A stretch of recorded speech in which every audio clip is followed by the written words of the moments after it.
I don't know where I am, I don't know where you take me, I don't know where you take me. I just follow your trail and I'm losing your mind and I'm losing your head. Let me escape from this unlove, cause I'm a prisoner. I just want to look my way and never back to you.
Assalamualaikum warahmatullahi wabarakatuh. Selamat datang teman-teman di YouTube channel Dennis Henry. Di video kali ini saya akan mengulas soal pro kontra ya terkait penggunaan karang jahe di media filter kita, ataupun ada sekitar karang jahe di pasir yang menjadi dasar untuk pembentukan akuarium gitu kan. Kalau di pasir kan ada buat ininya kan, nah itu juga kan ada juga yang pakai pasir campur pecahan karang jahe. Nah, sebelum kita bahas secara detail kenapa saya memakai karang jahe sebagai media filter, saya minta tolong teman-teman untuk subscribe dulu di YouTube channel saya dan tekan tombol subscribe dan tekan tombol loncengnya, serta jangan lupa kasih komentar serta like dan share setelah video ini teman-teman tonton.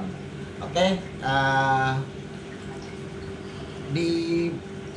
di video saya itu ada beberapa komentar yang menyatakan bahwa Om, kenapa sih pakai karang jahe? Bukankah karang jahe itu nanti akan menjadi bom waktu karena nanti akan muncul banyak nitrat dan fosfat yang berlebihan gitu kan. Nah, ya mungkin ada benarnya juga, tapi ini kan pendapat masing-masing ya. Kalau mungkin ada reviewers yang lebih mengutamakan untuk memakai media filter sebagai media filter pabrikan atau media filter industrial sebagai filternya.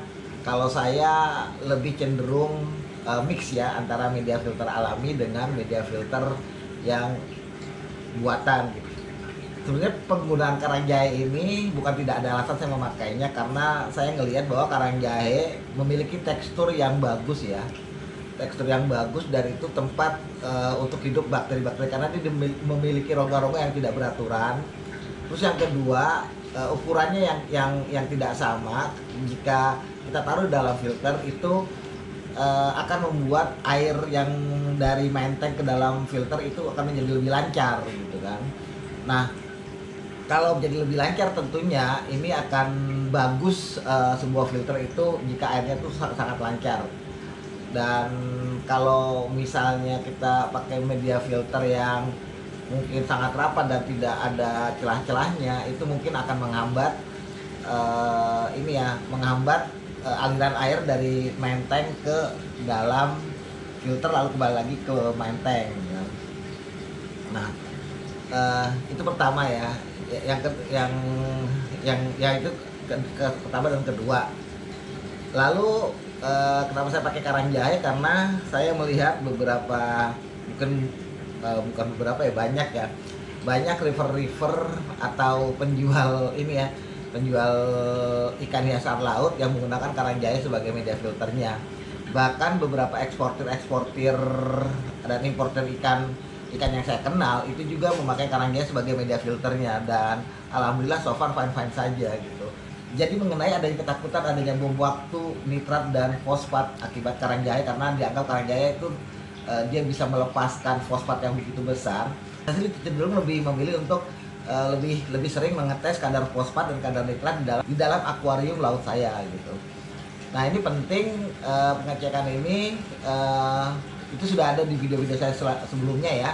Saya juga mengukur selain kadar nitrat dan fosfat, juga mengukur kadar amoniak, lalu juga magnesium, kadar KH-nya, lalu kadar kalsiumnya gitu. Dan itu saya lakukan mungkin 2 hari sekali atau 3 hari sekali untuk memastikan tank akuarium laut saya tidak bermasalah terhadap parameter airnya. Jadi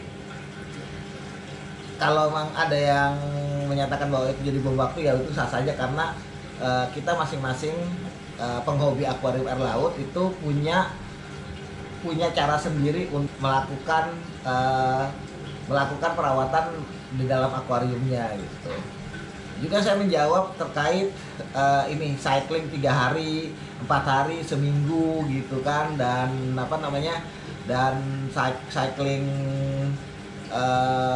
sebulan, 2 bulan gitu. Saya kan menjawab ini juga karena banyak teman-teman juga yang nanya di komentar saya, kenapa sih Om cyclingnya cuma 3 hari gitu kan, terus udah berani terumbu karang dan cyclingnya tidak pernah sampai sebulan gitu. Saya sih gini, berdasarkan pengalaman saya juga di akuarium laut saya sebelumnya, bahwa untuk terumbu karang sebenarnya cycling itu bisa dilakukan 3 hari sebenarnya, dan itu sudah pernah saya lakukan dan alhamdulillah juga hasilnya baik-baik saja gitu ya. Karena kemarin bermasalah karena ada 2 problem aja sih. Pertama karena waktu itu anak saya nuangkan makanan ikan yang begitu banyak, satu botol besar, sehingga itu cycling kurang. Dan juga memang waktu itu saya mengganti akuarium saya dari yang ukuran kecil menjadi sekarang ukuran besar seperti ini. Nah, terkait cycling sebulan atau 3 hari atau berapa, saya lebih cenderung untuk cycling 3 hari taruh terumbu karang. Tapi memang kemarin saya lakukan 3 hari itu karena saya ingin mengambil terumbu karang saya yang sudah lama, yang saya titipkan di tempat toko ikannya sebagai jujur, untuk berada di menteng saya gitu. Karena beberapa terumbu karangnya memang sudah tidak bagus, sehingga alangkah lebih baik jika saya coba rawat sendiri ya gitu kan. Takutnya kalau di toko kan ini karena kesibukan si Babe gitu kan, akhirnya inilah saya tarik aja, karena kan udah cukup lama terumbu karang saya di tempat Bebe, makanya yang saya ambil kembali setelah cycling 3 hari adalah terumbu karang saya yang lama gitu. Nah, namun untuk terumbu karangnya saya yang baru itu saya masukkan ke dalam tank ini itu setelah seminggu gitu. Namun saya belum berani untuk ikannya ya. Kalau ikan bagi saya cycling itu minimal 2 minggu baru kita berani taruh ikannya ke dalam akuarium air laut kita gitu. Dan itu saya lakukan juga untuk yang cycling setelah 2 minggu baru saya taruh ikan. Itu pun ikannya tidak semua dan tidak langsung semua saya taruh. Ikan saya jumlahnya ada sekitar, mungkin sekarang tuh ada sekitar 10-an ya. Dan saya memang untuk tank ini tidak mau ikannya banyak gitu, karena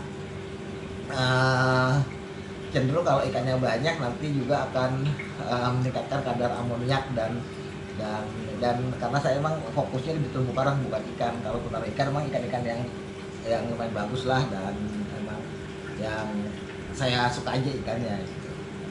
Dan waktu taruh ikan pun di 2 minggu pertama itu saya taruh ya ikan ini dulu, ikan betok laut atau bustar ya, yang cenderung memang kuat. Lalu ikan nemo, baru saya taruh ikan lainnya seperti ikan dori, lalu ikan angel Napoleon, dan ikan keranjang Bali serta gustun. Jadi, nah itu ya sendiri saya untuk ikannya emang harus cycling lebih dari 2 minggu baru berani taruh ikan. Selain itu saya nggak berani. Yang penting sebenarnya tidak peduli kita itu cycling mau 3 hari atau seminggu, kalau memang merasa bahwa parameter airnya sudah bagus, ya menurut saya silakan ditaruh ikannya, karena yang penting kita bagaimana memastikan pengetesan itu gitu, untuk parameter aquarium kita gitu kan. Itu sih teman-teman, semoga menjawab pro kontra selama ini yang ini menjadi perbincangan yang cukup ini juga karena ada yang bikin saya kemarin nonton Pimpin Aquarium yang mengulas juga soal cycling 3 hari gitu kan, dan inilah karena menjadi ramai akhirnya saya ungkapkan alasan kenapa saya cycling 3 hari dan sudah berani terumbu karang. Jadi itu saja teman-teman, semoga video ini berguna buat teman-teman. Jangan lupa buat teman-teman tekan tombol subscribe dan tekan tombol loncengnya, dan jangan lupa kasih komen serta kalau memang video ini dianggap berguna, silakan di like dan share video ini. Oke, akhir kata, wassalamualaikum warahmatullahi wabarakatuh.